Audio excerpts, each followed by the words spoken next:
വന്നോ ഇതിനകത്ത് ഈ സൈഡിൽ കൂടെ നമുക്ക് എനിക്ക് വിളിക്കുന്നു.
അലക്സാറെ നമുക്ക് ഇവിടെ തുടങ്ങാമായിരുന്നു. റെഡി ആണെങ്കിൽ എത്ര പേരുണ്ട്? 30 പേരിപ്പോ. ബിറ്റ് റെഡിയാണോ? തുടങ്ങാം. ജെയിംസ് സാറേ തുടങ്ങാം. Okay, thank you. So good evening to one and all. Welcome to Trivandrum YMCA's literary program, Making the Individual Universal, the poetry of Louise Elisabeth Gluck, the Nobel Laureate in Literature 2020, organized by the General Programs Committee of the YMCA. I request all participants to mute your audio for better audibility. Let's begin our program with a prayer song sung by Kumari Sarah Ann Verghese, daughter of Sri Bensivi Thomas, YMCA board member.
Thank you, Sarah, for the prayer song.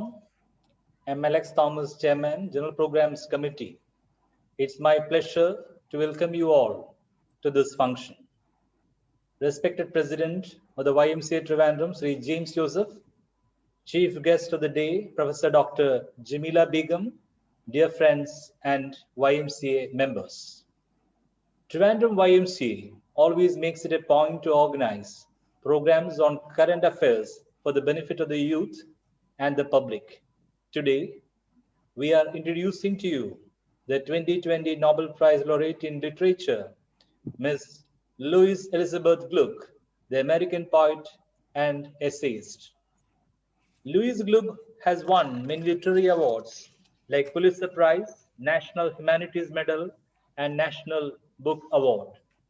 She was born in New York City in 1943, and she was a student of Sarah Lawrence College and Columbia University.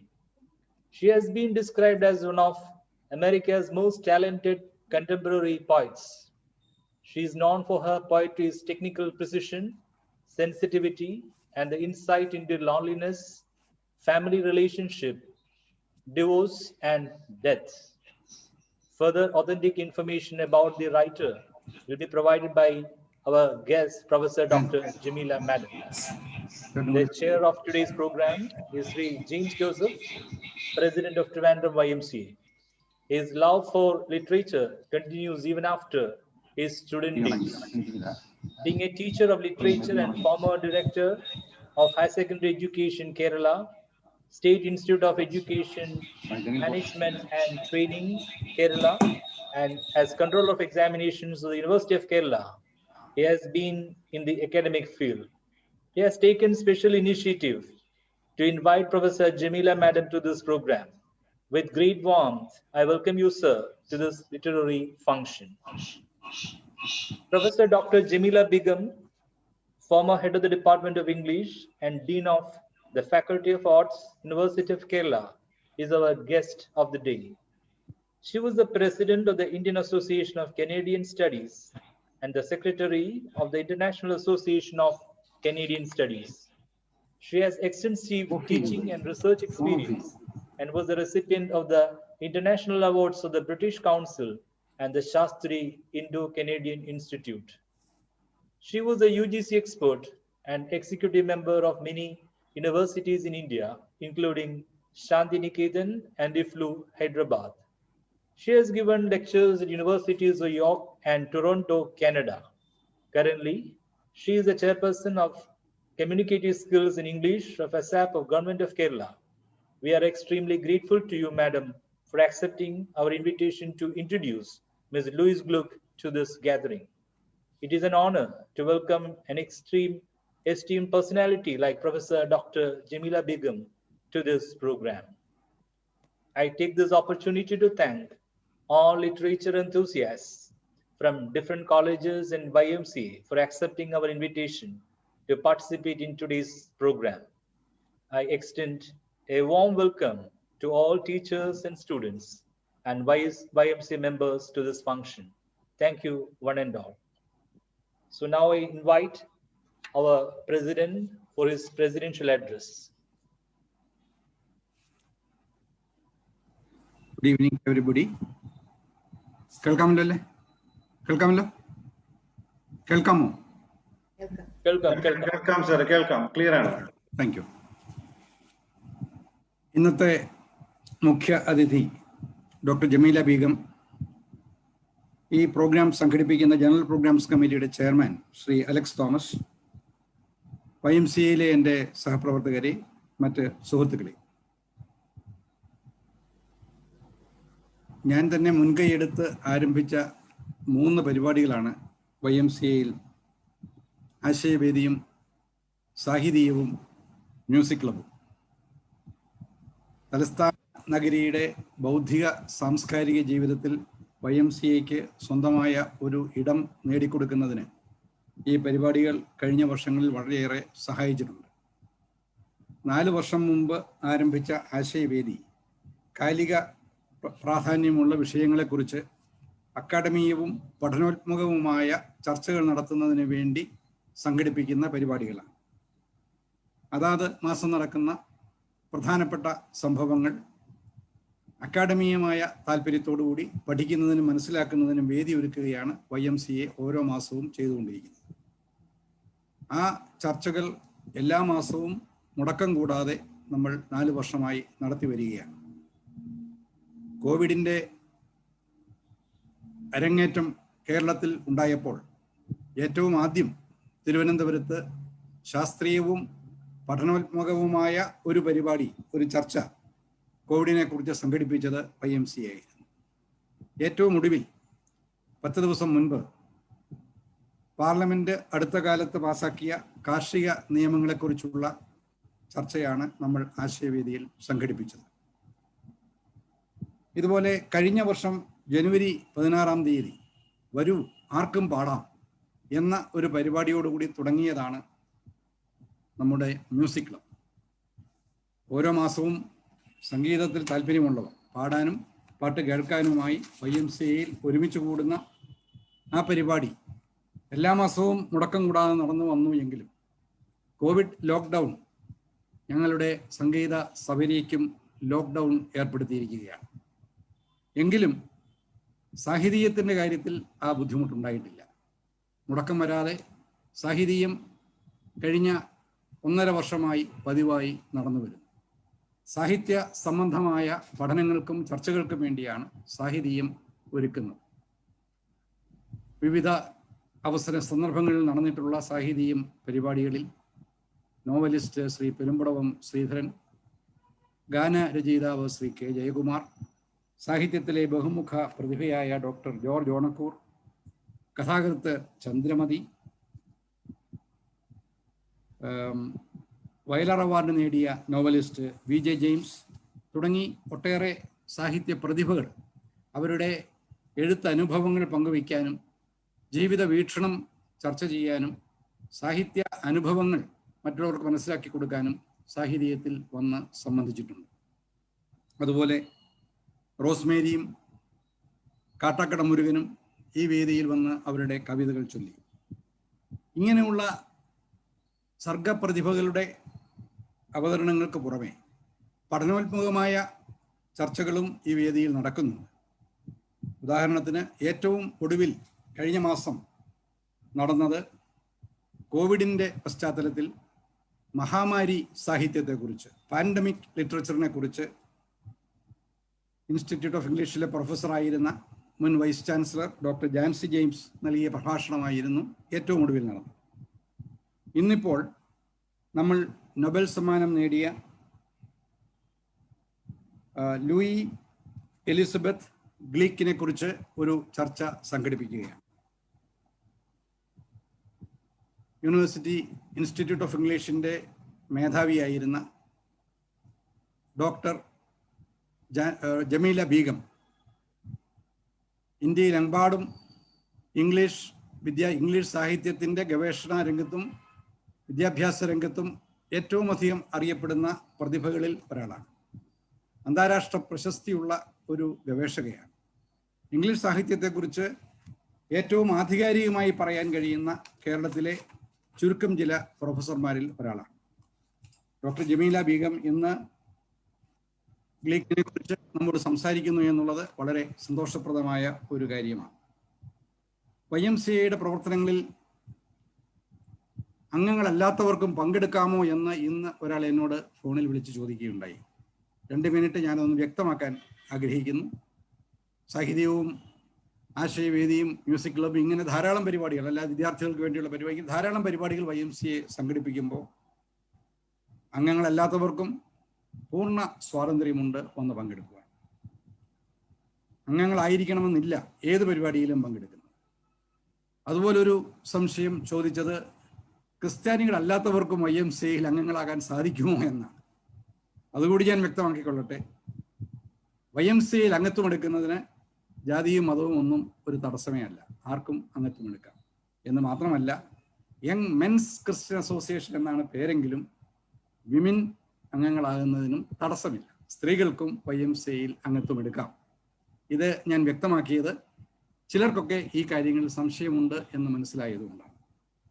എന്തായാലും ഇന്നത്തെ സാഹിത്യത്തിന് Elizabeth ഗ്ലീക്കിനെ കുറിച്ച്, Louis Elizabeth ഗ്ലീക്കിനെ കുറിച്ച് ചർച്ചയാവാം എന്ന് തീരുമാനിച്ചത് ഞാൻ നമ്മുടെ committee chairman Shri Alex തോമസിനെ ഹാർദമായി അനുമോദിക്കുകയാണ്. 2 കാരണങ്ങളാണ് ഈ കാലിക പ്രാധാന്യത്തിനുള്ളത്. ഒന്നാമത്തത്, എല്ലാ വർഷവും ഉറ്റുനോക്കുന്ന ഒന്നാണ് സാഹിത്യത്തിൽ ആർക്കാണ് നോബൽ സമ്മാനം ലഭിക്കുക എന്നുള്ളത്. നോബൽ സമ്മാനം പ്രഖ്യാപിച്ചു ഉടനെ തന്നെ അങ്ങനെ അംഗീകരിക്കപ്പെട്ട ആ സാഹിത്യ പ്രതിഭയെക്കുറിച്ച് നമ്മളൊരു ചർച്ച സംഘടിപ്പിക്കുന്നു എന്നുള്ളതിൻ്റെ കാലിക പ്രാധാന്യം. പ്രത്യേകിച്ചും ഗ്ലീക്കിൻ്റെ കാര്യത്തിൽ അവർ ഇവിടെ അധികമൊന്നും അറിയപ്പെടുകയോ ചർച്ച ചെയ്യപ്പെടുകയോ ചെയ്തിട്ടില്ലാത്ത ഒരു സാഹിത്യകാരിയാണ് എന്നുള്ളതുകൊണ്ട് അവരെ അറിയാത്ത ആളുകൾക്ക് അവരെക്കുറിച്ച് മനസ്സിലാക്കുന്നതിന് ഒരു വേദി ഒരുക്കുന്നു എന്നുള്ളതാണ് ഈ ചർച്ചയുടെ കാലിക പ്രാധാന്യം. എന്നാൽ ഇതിനേക്കാൾ കൂടുതലായി ഒരു പ്രാധാന്യം ഈ ചർച്ചയ്ക്കുണ്ട്. അത് കോവിഡിൻ്റെ പശ്ചാത്തലത്തിൽ ഒരു വിഷാദ പർവ്വത്തിലൂടെ ലോകം മുഴുവനും, നമ്മൾ പ്രത്യേകിച്ചും കടന്നുപോയിക്കൊണ്ടിരിക്കുന്ന ഈ സന്ദർഭത്തിൽ ഗ്ലീക്കിൻ്റെ കാവ്യപ്രതിഭയ്ക്കും അവരുടെ ജീവിതത്തിനും അവരുടെ കവിതാ ശൈലിക്കും ഉള്ള പ്രത്യേകതയാണ് രണ്ടാമത്തെ കാരണം. വാസ്തവത്തിൽ വിഷാദത്തെ, സ്വകാര്യതയെ അഭിരമിച്ച് കവിത എഴുതിക്കൊണ്ടിരിക്കുന്ന ഒരു കവയിത്രിയാണ് ഗ്ലീക്ക്. ഇങ്ങനെ വിഷാദം ഒരടിയൊഴുക്കായി അവരുടെ കവിതകളിലെല്ലാം നമ്മൾക്ക് കാണാമെങ്കിലും ആ വിഷാദത്തെയും വെല്ലുന്ന, അതിനെ അതിജീവിക്കുന്ന അതിജീവനത്തിൻ്റെ തന്ത്രങ്ങൾ കൂടി, അതിൻ്റെ സന്ദേശം കൂടി അവരുടെ കവിതകൾ നൽകുന്നു എന്നുള്ളതാണ് ഈ വിഷാദപർവ്വത്തിൽ കഴിയുന്ന നമുക്ക് ആ കവിതകൾക്കുള്ള പ്രാമുഖ്യം. തീർത്തും പേഴ്സണലൈസ്ഡ് ആയിട്ടുള്ള വൈയക്തികമായിട്ടുള്ള വേദനകളെയും ദുഃഖങ്ങളെയുമാണ് അവർ പ്രമേയമാക്കുന്നത്. അവരുടെ ദർശനവും അതിനെ ചുറ്റിപ്പറ്റിയുള്ളതാണ്. പക്ഷേ തികച്ചും വൈയക്തികമായിട്ടുള്ള അവരുടെ ദുഃഖങ്ങൾ യൂണിവേഴ്സലൈസ് ചെയ്യപ്പെടുന്ന, സാർവലൗകികമാക്കപ്പെടുന്ന ഒന്നാണ്, ആയിത്തീരുന്ന ഒന്നാണ് എന്നുള്ളതാണ് അവരുടെ കവിതകളുടെ മഹത്വം. ഇത് നമ്മുടെ ഇന്നത്തെ കാലഘട്ടത്തിന് വളരെ റെലവൻ്റ് ആയിട്ടുള്ള, വളരെ പ്രസക്തമായിട്ടുള്ള ഒരു കാര്യമാണ് എന്ന് ഞാൻ കരുതുന്നു. വളരെയധികം വേദനയും ഒറ്റപ്പെടലും ദുരിതവും അനുഭവിച്ചു കൊണ്ടിരിക്കുന്ന ഒരു സമൂഹമാണ് കോവിഡ് കാലത്ത് ജീവിക്കുന്ന മനുഷ്യർ.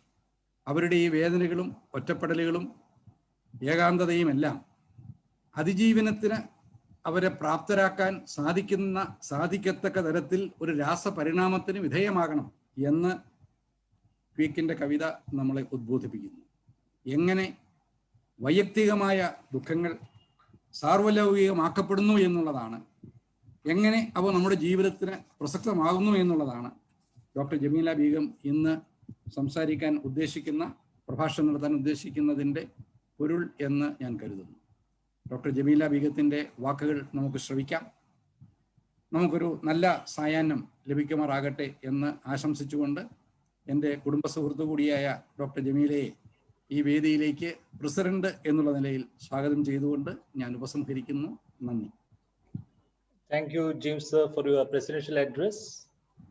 Now I invite Professor Dr. Jamila Begum, former head of the Department of English, University of Kerala, for introducing us to the world of Louise Gluck. Over to you, madam. Thank you. Let me first of all express my gratitude to the Ymca for having given me this opportunity to talk to you on a writer, a poet who has just come into the limelight and is being heard and read by poets all over the world, by people all over the world. And we are all anxious to know what it is that has made her an international poet, a poet who has won the Nobel Prize. So my thanks to particularly to James Joseph, who invited me to give this lecture. And can you hear me? Yes. Can you be a little louder? And can I have my slides sharing? Sure. We can hear. No. We can hear, madam. Okay. But I don't have my Bitty, slides. Bitty, Can I go please back? present the slides. Okay.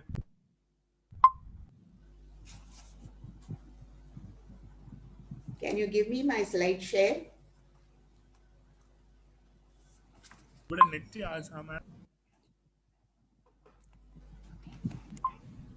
Madam നേരത്തെ share ചെയ്ത പോലെ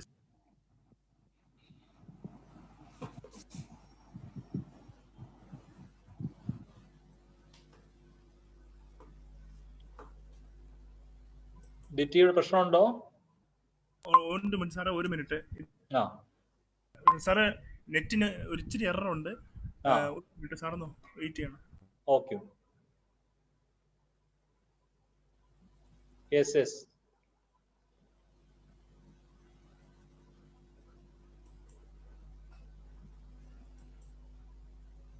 Is it okay now? Yes. Okay. Thank you. So with a lot of thanks to the Ymca that made this talk possible, and for me being able to come on this platform and share my own thoughts about a great poet.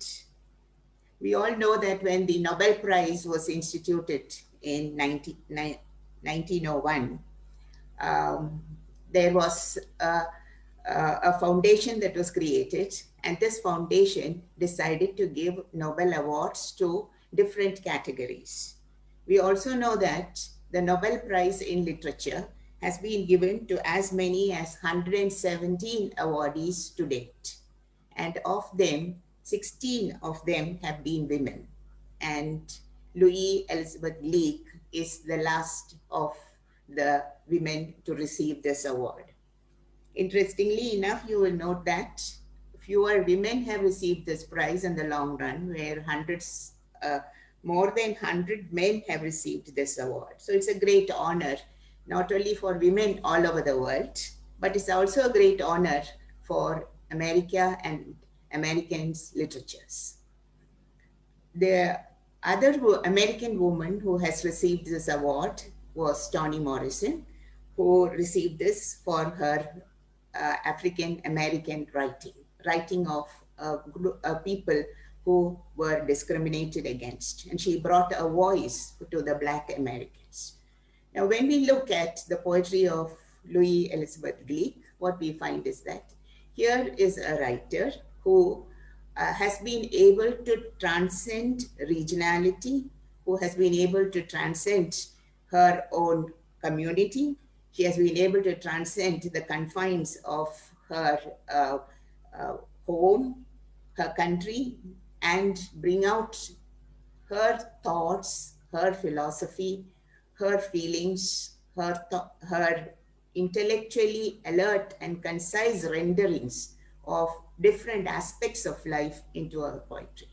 And that is why today, when we look at the huge body of poetry that has been written by Louise Elisabeth Gluck, we are tempted to say that what at first begins to be very personal jottings of her own life's experience becomes universally acceptable, and it becomes a universal experience. It becomes the experience of men and women all over the world.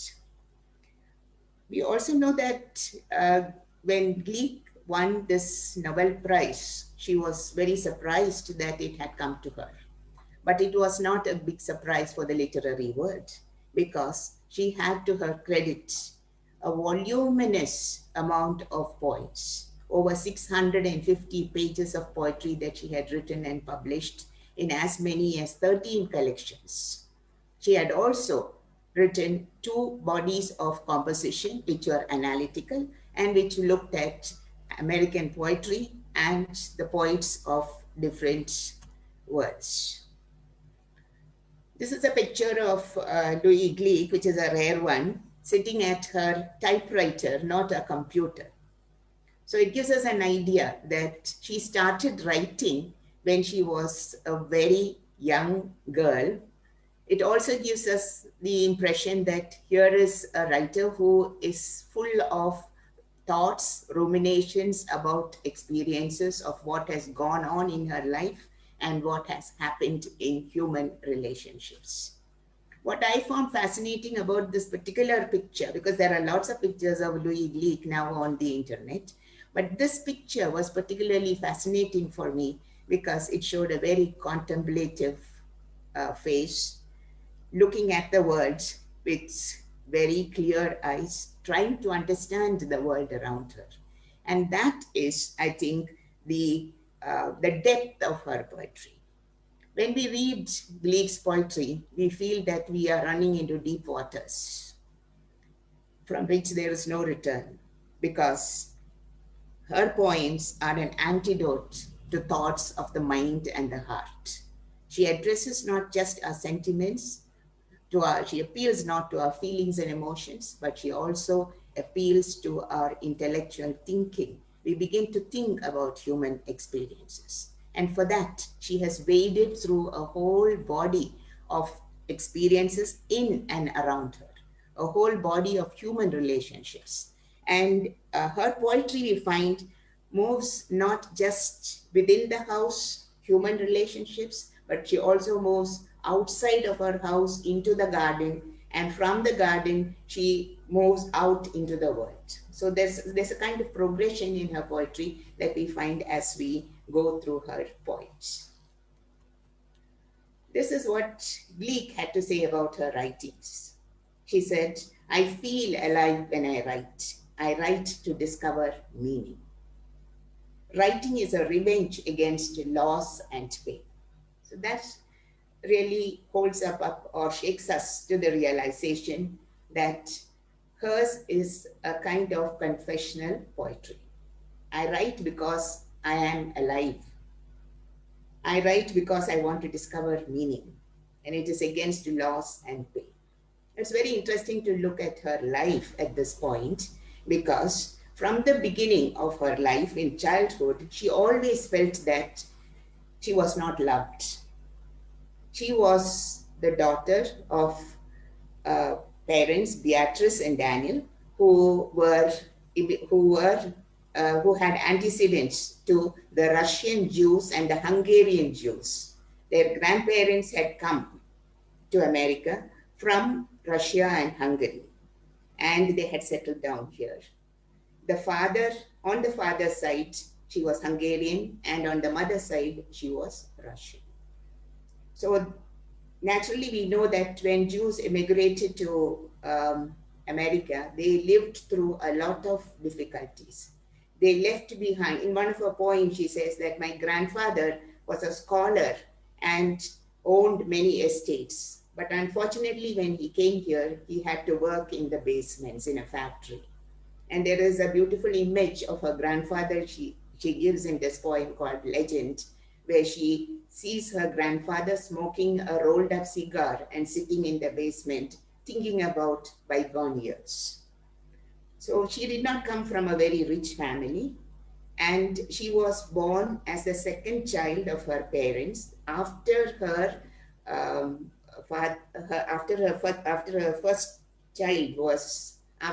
parents' first child was dead.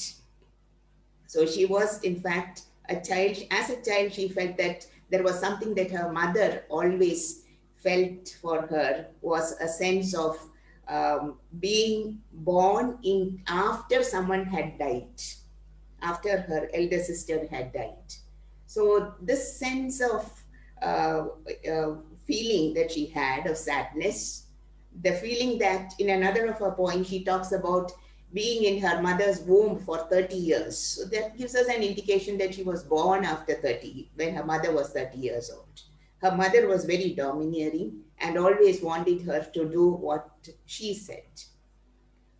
And in the course of her childhood, we find again she had to go through another traumatic experience, and that was an illness, an eating disorder, which she had to undergo, and which was called anorexia nervosa. Anorexia nervosa is an eating disorder where the body rejects the food that she eats because of a psychological disorder. It's all tied up with the workings of the mind and the feeling that she was a different child. Now, from a childhood, what we get is the sense here is a child who was afraid of the dark. In another of her poems, where she talks about childhood, she says that when she was a child and it was dark, she would call out for a duck, which was an imaginary duck, which would give her protection. So as you read through her poems, childhood is a motive throughout her poems and the trauma of childhood.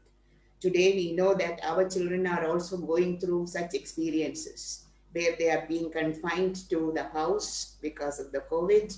They are being made to work on laptops throughout the day. They are not allowed to go out and play. So it's a different kind of traumatic experience that the joy of childhood is suddenly taken away, and you live through a period of great traumatic pain. Now, this is the pain that we find throughout her poetry. But it is not a poem, but her poems are not what we would call pessimistic.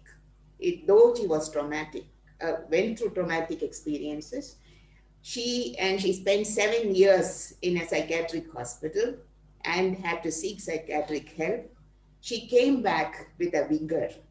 She said she did not want to die. The feeling that she had in the psychiatric home was a feeling, I wanted to survive. And that is what I have here on the slide, where she says, it is terrible to survive as consciousness buried in the dark earths.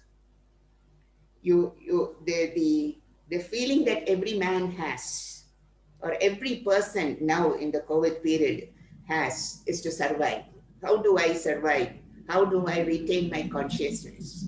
And Gluck's poetry is an attempt to tell us that whatever be the impediments, whatever be the challenges of life, it is our resilience and our ability to fight back that really brings us back to life once again. So death is not something that she quotes with love, but rather like Emily Dickinson, there is a love-hate relationship.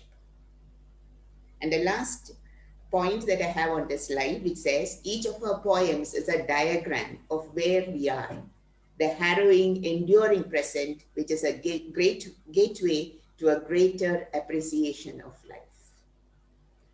Now, her poems have been seen as memory poems because she moves between what we call analepsis and prolapses. She moves between the past, flashbacks of the past, the present, and she looks ahead to the future. So her poems have a continuity which suggests that the continuity of life can never be broken, that the cycle of life can never be broken. Having said that, I would very quickly look at what she is today. Born in 1943 and has published 13 collections of poems. She has won numerous literary awards, including the Pulitzer Prize, the National Humanities Medal, the National Book Award, the National Book Critics Award, Bollinger Prize. She was a Poet Laureate of the United States from 2003 to 2004. And today, she has been awarded the Nobel Prize in Literature. And as the awardee said, for her unmistakable poetic voice that with austere beauty makes individual existence universal. These are her collections of poems. Firstborn in 1968, The House of Marshland in 1975, The Descending Figure in 1980, The Triumph of Achilles in 1985, Ararat in 1990, and The Wild Iris in 1992, which was awarded the Pulitzer Prize. And just a word about some of these collections. In 1968, that was her first collection of poems. This particular collection was written soon after she left her psychiatric home, and then she began to take a course in writing poetry in a workshop for poetry writing. And it was after this exposure that she really began to write. But that is not to say that she did not have this urge to write earlier on. Her father was very fond of reading, and he introduced her to many classics as well as Greek and Roman mythology.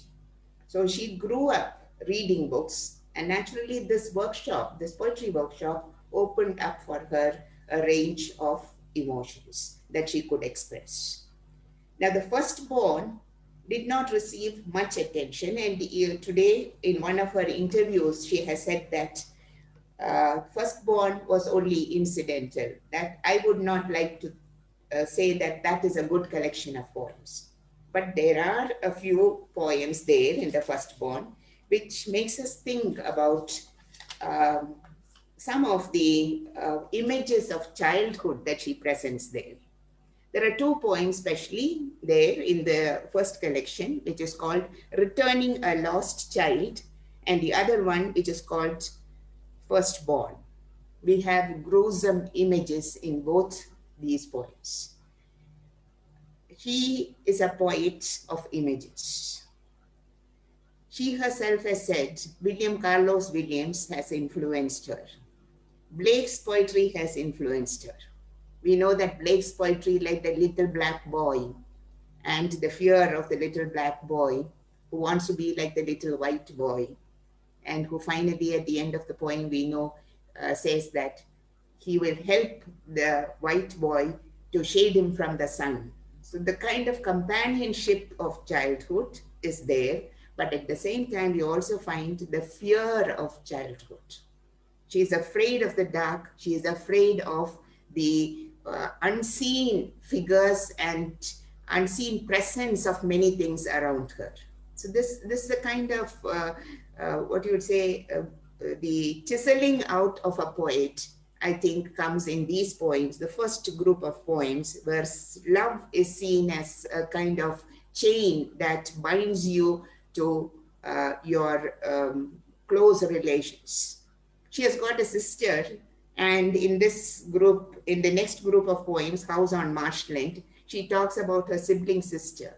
And there again, you have a figure of a child who is being taken to school in a stroller by the mother, and the mother is actually taking the sister to the school, and she is made to walk.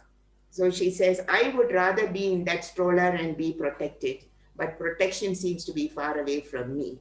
I need to protect myself.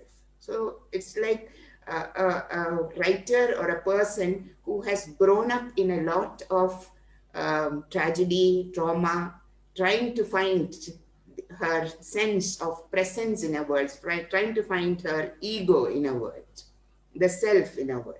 And that is why in the collection Descending Figure, where there is a poem which is called The Drowned Children, she talks about the child who is drowned in the winter water with a nonchalance, with a feeling of irony. And there are many critics who have said that she hates children because that is the way she has represented children. But that again is not a hate, it is a sense of total immersion in a child's experience of what happens if you have this feeling of being neglected, the feeling of being dominated. So central to this collection of poems, what you find is that she sees herself as a figure who is challenged from all sides. The experiences that she has had in the psychiatric hospital, the experiences that she has had in the poetry workshops, the experiences she has had in her home.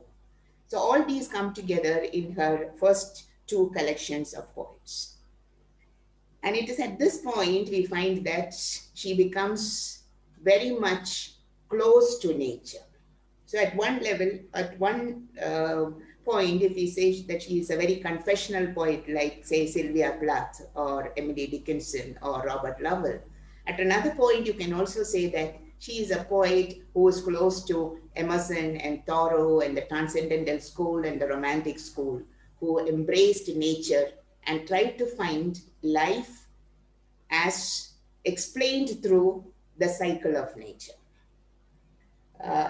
In the Wild Iris, in the poem, in the collection of poems that we have, which is called Wild Iris, there is a poem which is called Snowdrops. I'll come to an explanation of that a little later. But before that, going up the slide once again, The Triumph of Achilles that she published in 1985. This collection of poems takes us to Roman and Greek mythology. And as we all know, Achilles, the Achilles heel, was the most sensitive part of his self and the most human part of his self. And the gods had said that Achilles could be only killed if he was hurt in his heels. Achilles' heel. Even today we talk about the sensitive weak point in every individual, how you can destroy a person by hitting at his Achilles heel. So the title of the poem, it says The Triumph of Achilles. Here she is not talking about the weakness of Achilles, but rather she seems to be talking about the way in which Achilles overcomes the godliness in him and transcends the godliness and becomes one with the human. Because it is only if you are human, you can love. And we know that love, right from the very beginning, is very central to her poems. Ararat, which is a collection of poems, which actually she wrote soon after her father died.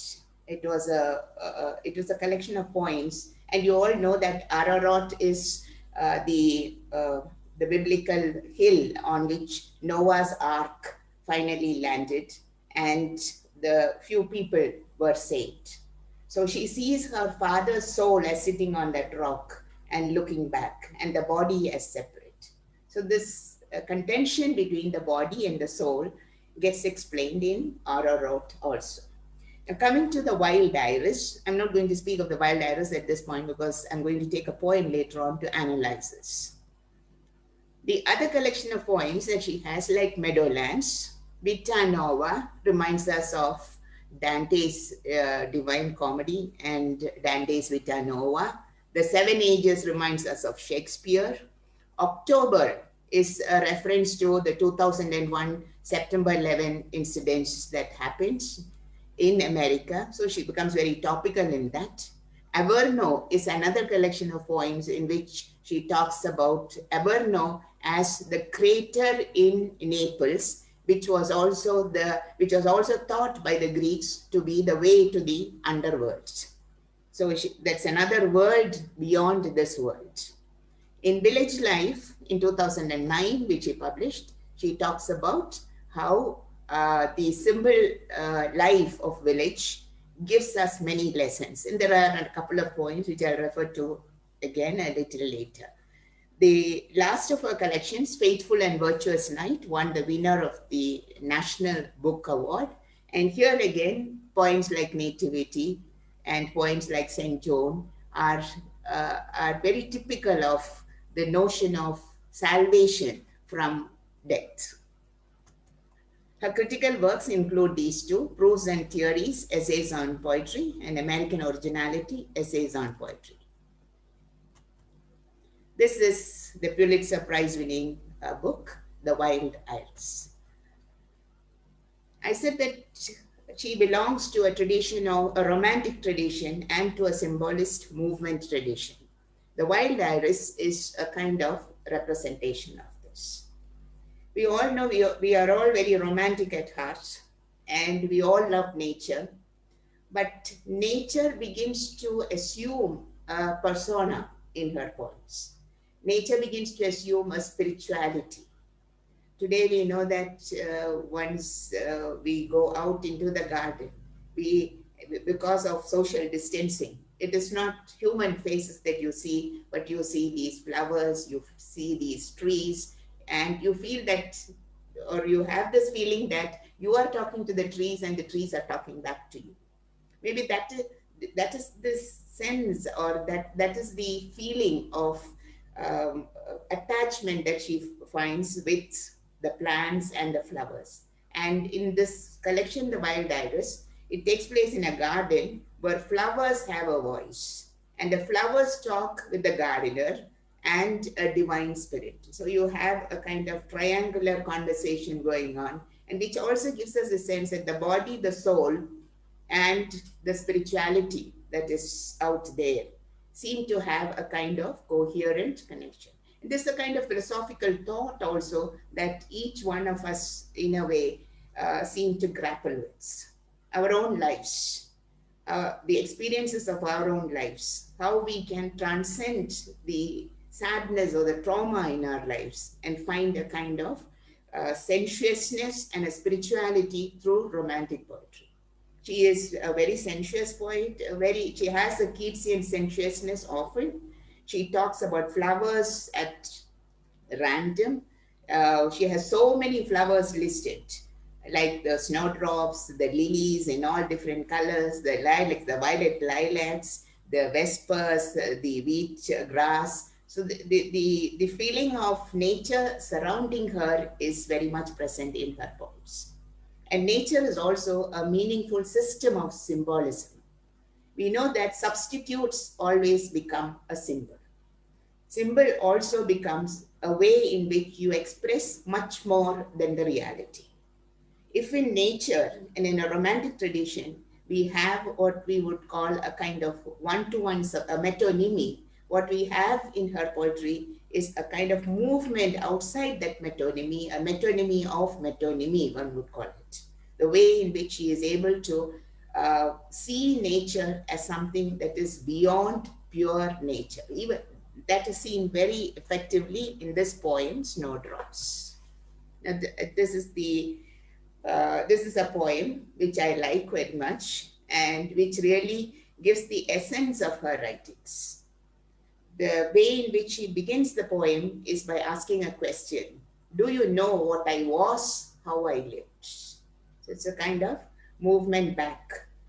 Do you know what I was, how I lived? You know what despair is. So if you can understand what was my life, you know what despair is. Then winter should have meaning for you. See the way in which the self, the experience of trauma, the cycle of nature, winter, the winter has meaning for you because winter is a season when everything is dead. So it's a kind of acceptance of death. See the next line where she says, I did not expect to survive, earth suppressing me. So the human self, I think this is what each one of us go through. Many incidents in our life feel that this is the end. We can never surface. I never expected to survive. Earth suppressed me. There was the burden of life suppressed me, just as the earth suppresses the snowdrops. Incidentally, the snowdrops are not the drops of snow. They are small flowers. Snowdrops are small white flowers that are the earliest to flower after winter. After winter, when spring comes, the snowdrops come out. And they are almost like drooping flowers, like drops of snow. They are very delicate, and they are also white in color, which suggests a purity of spring. I didn't expect, going back to the poem, I didn't expect to waken again, to feel in damp earth my body, able to respond again, remembering after so long how to open again in the cold light of earliest spring. Our own feelings, how do we open again after the trauma of experiences? Afraid, yes, but among you again, crying, yes, risk, joy, in the raw wind of the new world. Now, the poem is written with gaps. You will notice the big gap between earlier spring and afraid, and after joy and in the raw wind. And what we have here in this gap is the silence perhaps that tells us more than the words. And if you look at the way in which those words are crushed together, crying, yes, risk, joy. What is the feeling? There's a simultaneous feeling of crying, of joy, the simultaneous feeling of risking everything and saying yes to the traumatic, accepting the challenges and then overcoming it in the raw wind of the new world. Now you notice the way in which the repetition of the W sound is used in the last line. And it almost gives you the sense of the rushing of the wind, the raw wind of the new world. Now, this poem actually gives us a feeling of, here is a poet who has really gone through life, through life's experience, and has a message to tell us, the message to convey to us. Interestingly enough, Ted Hughes also has a poem called Snowdrops, but in this poem, it is a mouse that is at the center of the poem, and the mouse that is entrapped under the earth and trying to find sustenance under the earth. So the way in which perhaps you would say a woman's experience of nature and a male experience of nature. If you read these two poems side by side, it's a very interesting analysis. And I suggest that those who are interested in it should read it more. Read the two poems side by side. This is the title poem of the collection, Wild Iris. And wild iris, as you know, is like the leaves of grass of Whitman, and which grows everywhere in the wild land, and it has purple flowers. So we are moving from the white flowers of nature to the purple flowers and the green grass of nature around. But here again, she says, at the end of my suffering, there was a door. So don't be disheartened. That is the message for us all.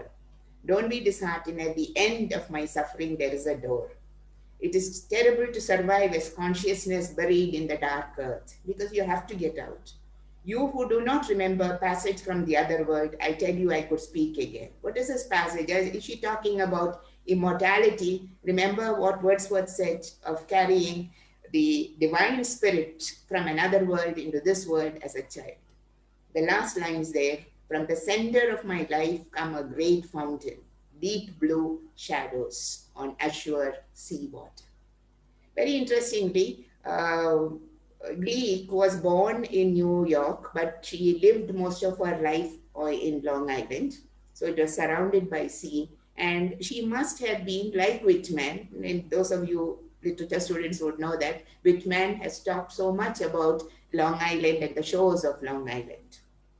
So another poet with an American tradition, an American background, coming to talk once again about the land, the sea that surrounds. This is a poem which I've taken from the Triumph of Achilles. And I took this particularly to focus on the fact that it is not all nature, it is not all symbolism, it is not all philosophy, but it is human relationships that are also central in her poems. This is a poem that is addressed to her father, for my father. And it's a poem called Metamorphosis. And it's a poem that addresses the mother as well. Even though her mother survived her father and her father died earlier, she in fact uses a poetic license to say that to live without my mother, I have done once, but I have learned now also to live without you. I have spent my whole life trying to remember. So remembering things. And that is what really takes us to her, her readings. It is not remembering her personal life, her personal relations, but also her readings. You'll notice that throughout her poems, there is a reference to Greek mythological figures. There is a reference to Roman mythological figures, references even to the Hansel and Gretel fables, stories that she had heard as children. So all these have somehow become her storehouse of memories. And then she draws from this again and again. As a woman writer, what I found interesting in her, particularly when she draws on Greek mythology, is to talk about women like Persephone, Penelope, Dido, who was the queen of Carthage and whom Aeneas had abandoned, Penelope, who had to spend her life while her husband Ulysses was roaming the high seas after the Trojan War. And then we have a figure like Persephone, who was doomed to spend half of her life under the world with Hades and to come back as spring once again, only to the surface of the earth, only for 6 months. So you have women, the disadvantaged women, the women who have been forsaken by their men. So notions of all marriage and human relationships come here are focused. Now, if you look at her life, setting this apart, if you look at her life, she married twice. Her first husband stayed with her only for 1 year.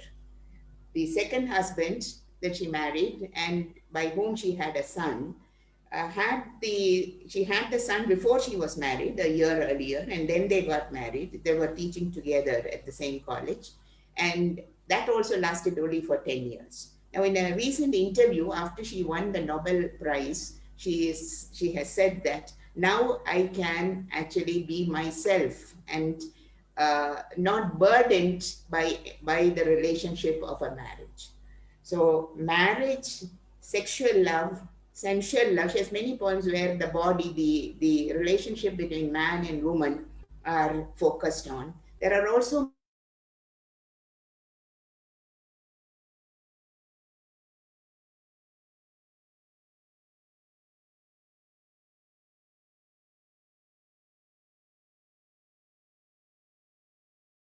is free, but she is free like an astronaut or a balloon, but she doesn't know how to fly now.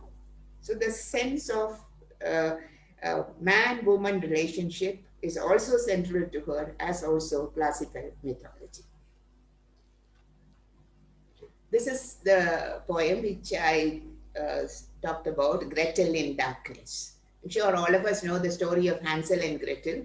the children who were abandoned in the woods because the parents did not have enough money to buy food and feed them. So they were abandoned in the forest.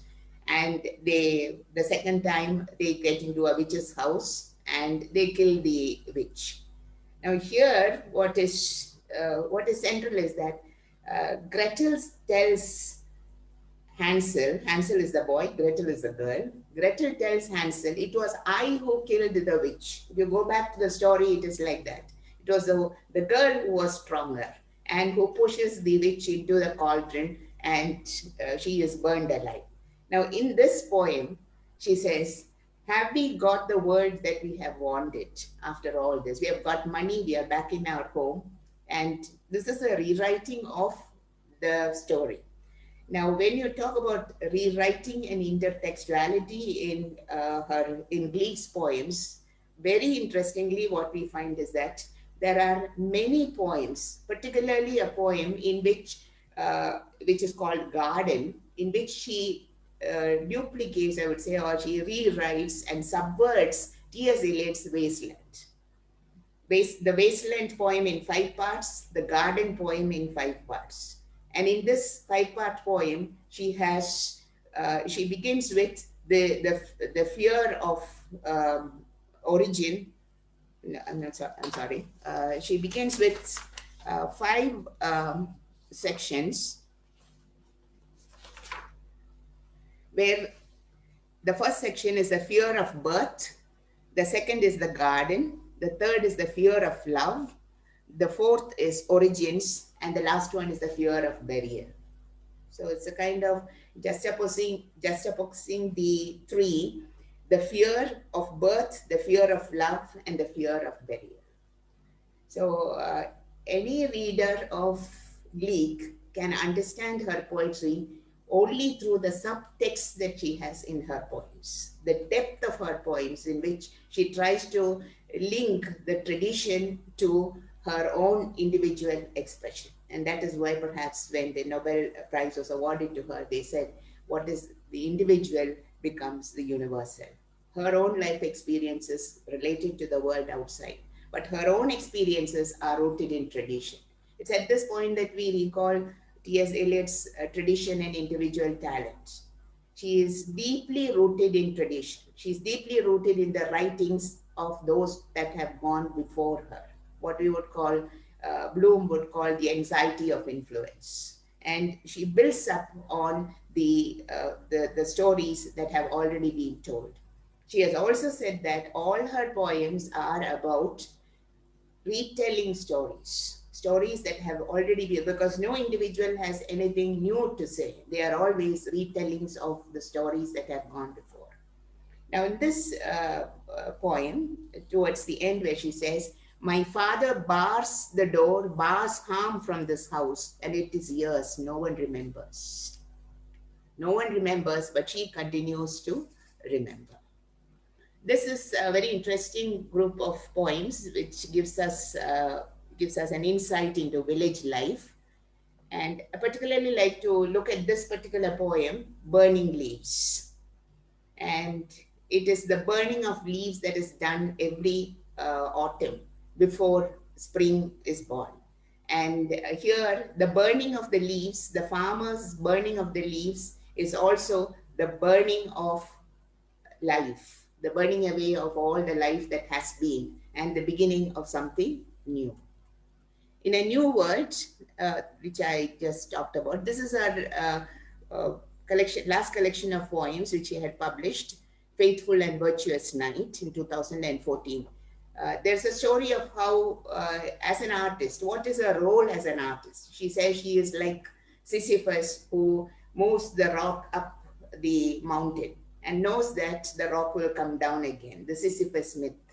She says every artist is like that. But then she says, it is not, I am not a Sisyphus, because I take the rock up, and the last few lines there where she says, and the rock has added height to the mountain. And I think that's exactly what, as a writer, Gluck has done, to give more depth to the body of poetry, to give more insight into the body of poetry and life that has come.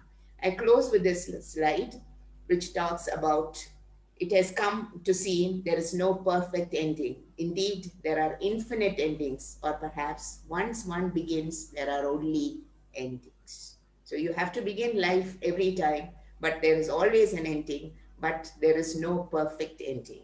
There are infinite endings. And reading Gluck's poetry, the way I have done perhaps, is not the only way to read Gluck's poetry, because she is a poet of great depth. And every reading brings us new insights, new information about what she is trying to tell us. So with those words, thank you. And I hope that this talk has perhaps made a few of you ardent fans of Elisabeth Gluck, and will go on to read more of her poems. Thank you. Thank you, Professor Jamila, Madam, for bringing the literary works of Louise Gluck closer to us. Now it is time for the participants to ask a few questions. You can unmute your audio and introduce yourself before asking questions. Please.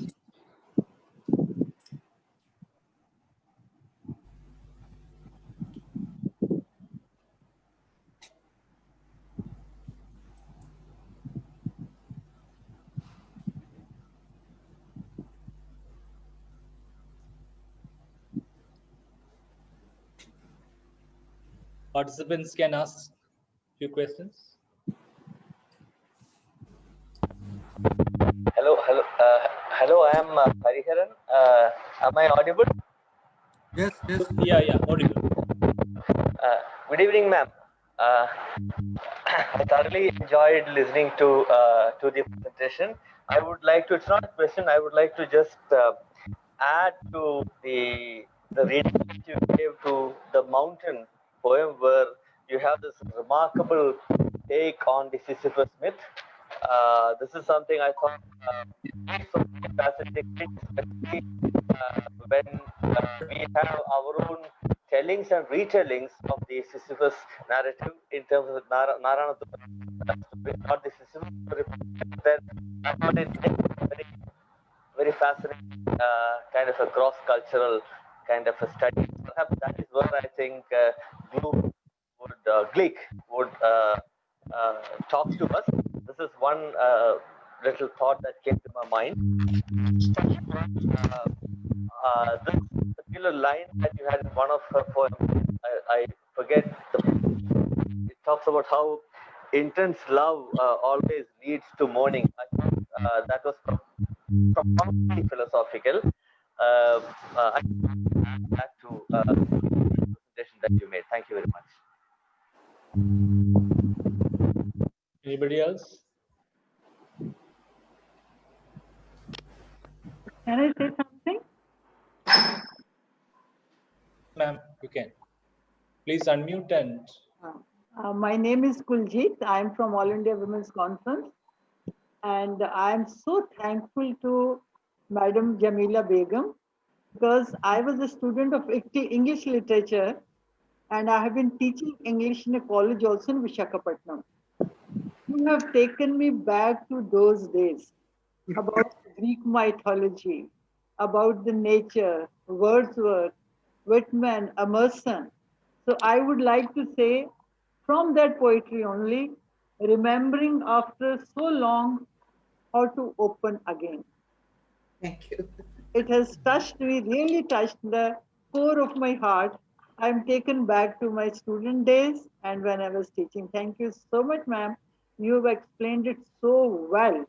Really, you have gone in deep into the emotions of that lady, into the nature, the way she has explained. Beautifully done. Even the optimism of the poetry, you have turned into optimism. So, very nice, very nice. Thank you so much. Thanks a lot.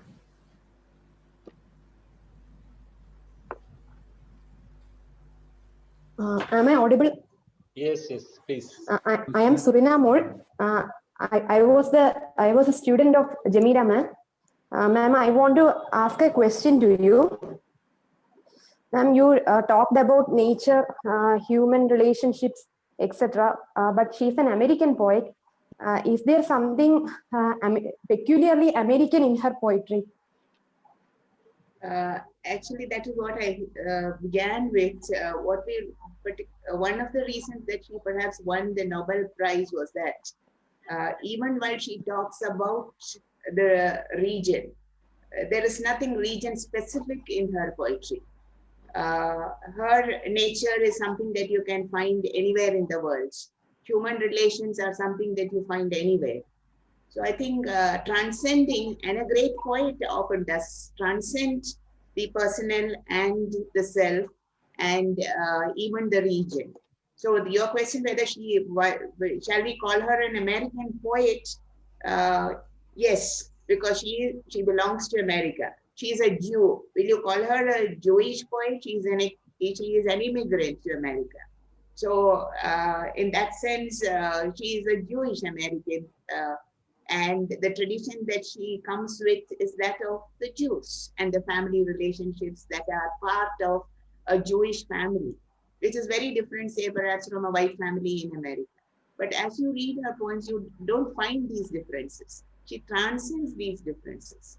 You feel almost as though she is one in the family, telling you of sibling rivalry, when the mother loves the one daughter more than another, and the way she feels that because she is independent, the mother is taking care of the more dependent daughter. So many of the things that she tells us, even that of the Sisyphus myth, that is something that is a part of every culture. Narayanatha Brahmin culture, like Hari said, it's a part of our culture also. So many of the things that she says are really part of what is the universal experience. It's like, while I was reading her works, I was reminded of Shakespeare. She has a collection which is called The Seven Ages. And naturally, I was looking for the 7 ages of Shakespeare. But that is not the 7 ages that she is talking about. She is actually talking about the time before birth. Then she is talking about what happens in one's life. So there's a kind of movement not about age there, but rather about how one goes through life's experiences. And no life experience is disassociated from what has gone before. So what has happened before your time. So that's, I think, what makes her separate from what you would say a regional writer, an American writer. But many of the things of nature, like snowdrops, summer, autumn, winter, these are things that belong to the Western world, not to our world. But still, we can relate because she's talking about different seasons that are also a part of human life cycle. The seasons are our own life cycle of happiness. Spring, when spring comes to our life, we are happy. When winter comes to our life, when there is death in the family, so it's the way we relate that is important. Okay. Thank you. Hi. I've answered your question. I am Bina Salim. I'm talking from Dubai. And my question is, like, you have said she also wrote about man-woman relationships, some sensual poems. Is there a lot of sexuality in it, like our Madhavi Kuti or something? Do you have an answer for that? There is a lot of sexuality in her poems. A lot of sexuality where she is talking about the actual act of sexuality. There are poems where she is talking about a young couple and their relationship. She's talking about the warmth of the thighs. She talks about how the man's body is hard against the woman's body, and her own birth she talks about. But one thing I found while I read her poems was that it is not the sexuality that is uppermost, but rather the experience of love. That throughout her life and her interview, she keeps saying, love is the pain that she goes through. So there's a kind of, yes, like Kamala Das, there is sexuality in her poems. Thank you so much.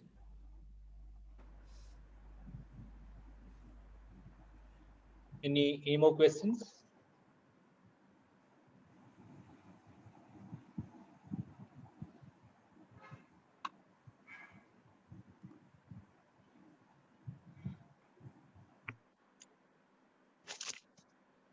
Hello.